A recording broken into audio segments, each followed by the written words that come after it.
It is the 3rd of the 7th, 2011, and this is today's climate change update.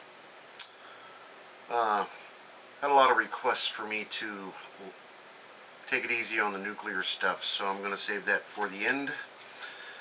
I'm going to start on earthchanges.net. Wisconsin storm leaves 1 dead, 39 injured.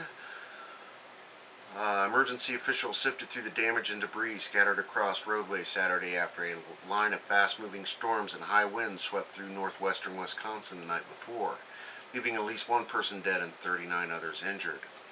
They do have CNN video attached. Freak cold weather grips southern Brazil. Rio de Janeiro, the southern parts of Brazil, a tropical country, has been stricken by cold snaps since Monday, driving down temperatures to record low levels, bringing snow to some areas, a local weather serviceman has reported. The weather monitoring of Santa Clarena State said the temperature fell to 8.8 Celsius degrees below zero in the small town of Pima on Tuesday, and of course along the southern border the temperature dropped to minus 6.2 degrees Celsius. Crop damage, the works. Noctilucent clouds invade the United States. Last night, a brink of rippling electric blue noctilucent clouds spilled across Canada border into the lower United States. In doing so, the clouds made their farthest excursion of the year away from the Arctic.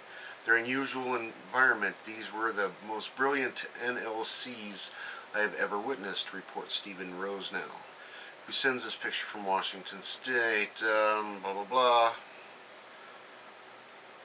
Yeah, this is just crazy northern sparkly clouds.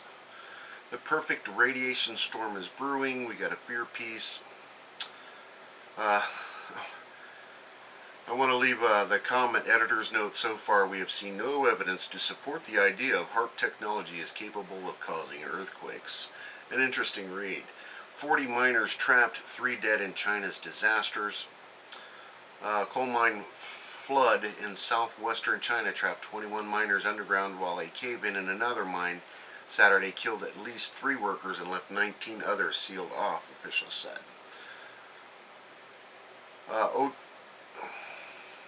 Ogeechee River suffers major fish kill. This is Georgia. Death zone kills 80% of sunfish and 60% of bass.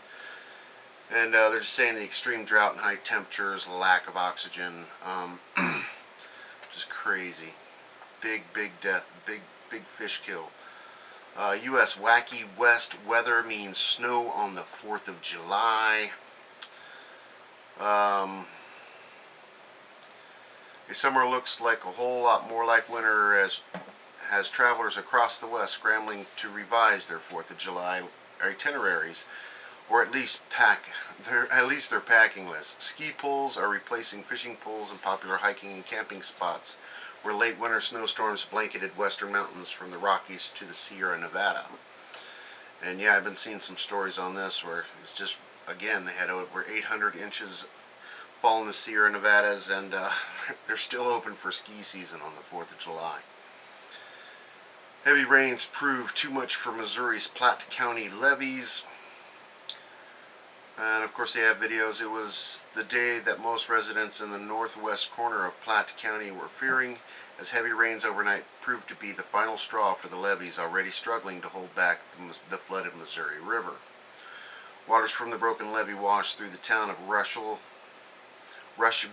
Missouri, across the river Atchison, Kansas, after an 1.5 inches of rain overnight. Rushville resident Deanna Stanton and her brother spent Monday working to save their nearly century-old farmhouse. And it's the same old story here in the upper Midwest. Flood. U.S. Rowan University grads reports on devastating floods in the Midwest. And over to the extinction protocol. Death toll from landslides in Bangladesh reaches 17. Rain triggered landslides. Financial storm clouds, unprecedented unprecedented intensity gathering on the horizon. So they've got a big economy fear piece. Buckle up, here it comes. Huge swath of South Georgia and North Florida continues to burn. And again, they're in the high heat, drought conditions and tinderbox. Copenhagen drowned in torrential rain. Denmark were hit by violent cloudbursts with major flooding. More than 5,000 lightning strikes were recorded, according to the DMI cold within a few hours. And the sewers have overflowed. So extreme weather in Denmark. Problems continue at world nuclear plants, and that's the France story. I put out a video on it earlier. Tricastin. And March 11, Japanese tsunami waves topped 40 meters. That's 130 feet. They are now reporting. Parts of Ireland record coldest June in almost 40 years. June 2011 was the coldest June since 1972 in many areas, according to Met Urin, with temperatures finishing around 1.0 Celsius below normal overall in the country. Flooding in Nepal could leave thousands homeless. And of course the Hawaiian Pu'u crater and the lava's coming up, looking to overflow that. RSOE still reporting the fires in New Mexico, Texas, Arizona, Georgia, Florida, drought in Somalia, and that was the one I was putting out a report on yesterday about how it's becoming a famine crisis. And where else? Of course, we got extreme weather in North Dakota, South Dakota, Wisconsin, and Minnesota. Those were the storms that rolled through. Heat wave in California. Flash floods in Bury, England. And, of course, flash floods still going on in Mexico with a tropical depression. Over to... let's go ahead and go to the Yellowstone Exxon oil spill on the Mount River.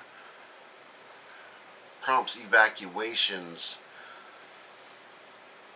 An Exxon Mobil pipeline that runs under the Yellowstone River near Billings in south central Montana ruptured and dumped an unknown amount of oil into the waterway, prompting temporary evacuations along the river Saturday morning. I think they know exactly how many barrels were lost, but they're basically saying the river's so high it's eroding the sides of the banks, and a piece of debris might have hit this pipeline, be it a full tree or whatever. It's rushing down these rivers at high speeds and high levels. So popped one of these lines and just expect this erosion stuff to go on. You can remember a day or two ago I was reporting they closed up the dam to check on erosion, and knowing that they're going to have to do repairs after all of this is over with. And finally tonight we're going to go to energy news, and this is the nuke stuff, so if you're tired of hearing it, I'll see you later. Fire breaks out at Los Alamos Technical Area 53. They're blaming a squirrel. Across a transformer, apparently an acre fire, and they put it out pretty quick according to reports. The French fire in Unit Number 1 transformer at French nuclear plant. Residents reported thick black smoke. I put out a video on that earlier. Prime Minister's former nuclear advisor. There will be a broader, more disturbing discoveries later this year. There will be chaos. Now this is out of Japan, Fukushima. Radiation monitoring station data was actually 3 decimal places greater than the numbers released to the public, says Japan former Minister for Internal Affairs. Let me repeat. Radiation monitoring station data was actually 3 decimal places greater than the numbers released to the public. And that's about all I have new for you tonight. Of course, if I missed anything, please leave your comments or attach your videos below. Enjoy while you can, where you can, and I'll see you when I can. Thanks, guys.